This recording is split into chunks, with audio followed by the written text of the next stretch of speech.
오늘의 말씀 창세기 41장 1절에서 16절 말씀입니다. 만 2년 후에 바로가 꿈을 꾼즉 자기가 나일 강가에 서 있는데 보니 아름답고 살진 7 암소가 강가에서 올라와 갈밭에서 뜯어먹고 그 뒤에 또 흉하고 파리한 다른 7 암소가 나일 강가에서 올라와 그 소와 함께 나일 강가에 서 있더니 그 흉하고 파리한 소가 그 아름답고 살진 7 소를 먹은지라. 바로가 곧 깨었다가 다시 잠이 들어 꿈을 꾸니 한 줄기에 무성하고 충실한 7 이삭이 나오고 그 후에 또 가늘고 동풍에 마른 7 이삭이 나오더니 그 가는 7 이삭이 무성하고 충실한 7 이삭을 삼킨지라. 바로가 깬즉 꿈이라. 아침에 그의 마음이 번민하여 사람을 보내어 애굽의 점술가와 현인들을 모두 불러 그들에게 그의 꿈을 말하였으나 그것을 바로에게 해석하는 자가 없었더라. 술 맡은 관원장이 바로에게 말하여 이르되 내가 오늘 내 죄를 기억하나이다. 바로께서 종들에게 놓아사 나와 떡 굽는 관원장을 친위대장의 집에 가두셨을 때 나와 그가 하룻밤에 꿈을 꾼즉 각기 뜻이 있는 꿈이라. 그곳에 친위대장의 종된 히브리 청년이 우리와 함께 있기로 우리가 그에게 말하매 그가 우리의 꿈을 풀되 그 꿈대로 각 사람에게 해석하다니 그 해석한 대로 되어 나는 복직되고 그는 매달렸나이다. 이에 바로가 사람을 보내어 요셉을 부르매 그들이 급히 그를 옥에서 내놓은지라. 요셉이 곧 수염을 깎고 그의 옷을 갈아입고 바로에게 들어가니 바로가 요셉에게 이르되 내가 한 꿈을 꾸었으나 그것을 해석하는 자가 없더니 들은즉 너는 꿈을 들으면 능히 푼다 하더라. 요셉이 바로에게 대답하여 이르되 내가 아니라 하나님께서 바로에게 편안한 대답을 하시리이다. 술 맡은 관원장의 꿈을 해석해 주면서 나를 꼭 기억해 달라 그렇게 부탁했던 요셉. 오매불망 기다렸건만 아무런 소식이 전해지지가 않았습니다. 오늘일까? 어쩌면 내일일까? 하루하루 지쳐가고 있었겠지요. 이 상황 속에서 요셉에게 간절한 꿈 한 가지가 있다면 무엇이겠습니까?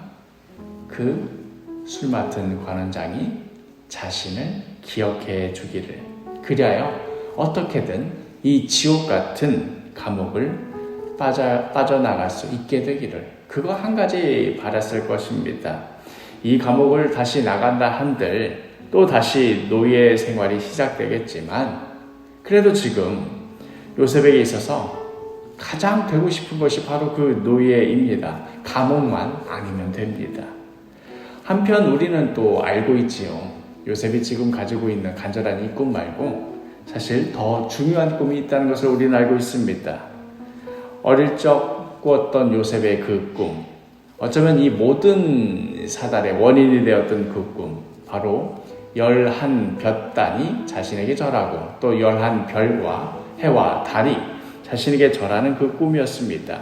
이것은 분명 하나님께로부터 온 꿈이었지만 지금과 같은 상황에 이 꿈이 과연 요셉에게 무슨 소용이 있겠습니까? 한낱 철없던 시절 저도 모르게 꾸었던 부질없는 그런 꿈이라고 치부했을는지 모르겠습니다. 자, 지금 감옥에 있는 이 요셉에게 하나님께서 주신 매우 중대한 꿈과 또한 동시에 지금 현재 상황에서는 부질없기야 마찬가지긴 하지만 그럼에도 매우 간절한 현실적인 꿈, 그 바람이 있습니다. 우리는 요셉의 결말을 잘 알고 있기에 설사 지금 요셉이 감옥에 있는 상황이라 하더라도 하나님께서 주신 꿈이 얼마나 귀한 것이며 그 꿈을 통해 얼마나 놀라운 일이 일어날까 하는 것을 알고 있습니다. 알지만서도 그러나 동시에 지금 이렇게 험악한 감옥에 갇혀있는 이 요셉의 상황에 그 꿈이, 요셉이 어린 시절 가졌던 그 꿈이 무슨 소용이 있을까 하는 것도 충분히 우리가 이해가 됩니다. 지금 당장 요셉에게 급한 것, 지금 당장 요셉에게 절실한 것이 무엇이겠습니까? 그리하여 무슨 일이 벌어져서라도 좋으니 제발 이 감옥에서 나가서 노예라도 되고 싶은 그 요셉의 마음이 충분히 이해가 됩니다. 그러면서 우리는 분명히 보게 되지요. 하나님의 놀라운 꿈과 노예라도 되고 싶은 이 요셉의 현실적인 꿈, 이 둘 사이의 간극이 얼마나 큰가. 우리가 바라는 것, 우리가 꿈꾸는 대로 이루어지는 것이 하나님께서 지금 우리를 향하여 품고 계시는 그 꿈과 계획에 비하면 이게 정말 얼마나 보잘것없는 것인가 하는 것을 우리는 분명히 보게 됩니다. 아무리 요셉의 그 바람이 간절하고 그의 상황에 그 다급함과 절실함이 중하다고 하여서 하나님이 듣다 조금만 기다려라 하는데도 요셉이 계속 아닙니다. 지금이라도 나 이러다 죽습니다 해서 그래 할 수 없지. 그럼 감옥에서 나가자. 노예라도 다시 하자. 했더라면 어쩔 뻔했습니까? 야곱은 야곱대로, 유다는 유다대로, 요셉은 요셉대로 다시 그냥 또 각기 그냥 거기에서 각자의 삶에서 그치는 것 아니겠습니까? 하나님의 뜻대로 이루어진다는 것, 또 하나님의 때까지 묵묵히 참고 기다린다는 것에 그 귀중함이 무엇인지 하는 것을 바로 요셉의 인생을 통해서 보게 됩니다. 하나님의 때가 이르자 어떤 일이 벌어집니까? 요셉의 인생과는 전혀 상관없어 보이는 또 등장하지요. 바로의 궁정에서 일어나는 일. 그것도 뭐 대단한 일도 아니고 바로가 하룻밤 사이에 그 밤에 꿨던 그 꿈, 그게 뭘 어쩌란 말인가. 그런데 바로 그것이 요셉이 있는 자리에까지 연결이 됩니다. 그리고 이윽고 하나님의 시간이 다다르자 그가 입던 죄수복이 이제 강제로 벗어 던져지게 됩니다. 창세기 41장 14절 이에 바로가 사람을 보내어 요셉을 부르매 그들이 급히 그를 옥에서 내놓은지라. 요셉이 곧 수염을 깎고 그의 옷을 갈아입고 바로에게 들어가니. 그렇게 우리가 잘 알고 있는 대로 하나님의 꿈이 착착 진행되어 갑니다. 우리의 인생도 마찬가지 아니겠습니까? 우리를 향하신 하나님의 뜻과 계획이 있습니다. 우리를 지으시고 부르실 때부터 품고 계시던 하나님의 놀라운 꿈이 있습니다. 그것에 비하면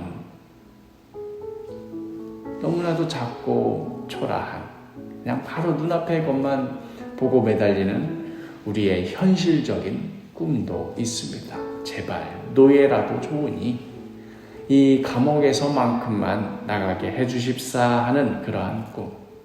그러나 역시 마찬가지로 그렇다고 해서 우리의 뜻대로 우리의 기도대로 덜컥 이루어져 버린다면 이것 또한 어찌 되겠습니까?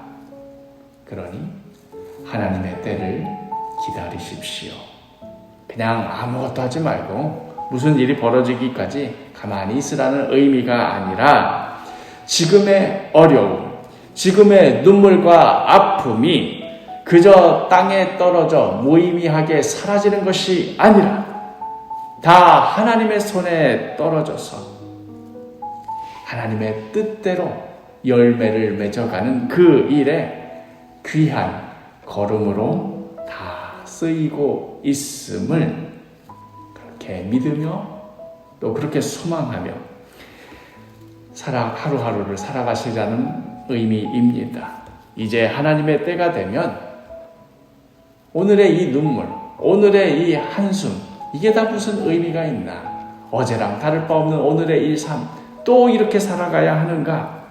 하는 그런 개탄이 아니라 하나님의 때가 되면 과연 이 모든 과정들이, 이 모든 시간들이 다 필요했었고, 다 중요했었고, 다 의미가 있었구나. 결코 무엇 하나 땅에 거저 떨어지는 것 없이 다 하나님 손에 거두어지고 있었구나 하는 것을 바라며 기다리라는 의미입니다. 그렇게 하나님의 시간, 하나님의 때를 기다리며 오늘 하루를 담대하게 또 당당하게 살아가라는 의미입니다. 오늘 하루도 어쩌면 어제와 같은 별반 다를 바 없어 보일 것 같은 그런 하루가 기다리고 있을는지 모르겠습니다. 그러나 이 하루도 하나님의 때를 기다리며 하나님의 뜻을 소망하며 담대하게 또 당당하게 살아가시는 복된 하루가 되기를 간절히 축복합니다.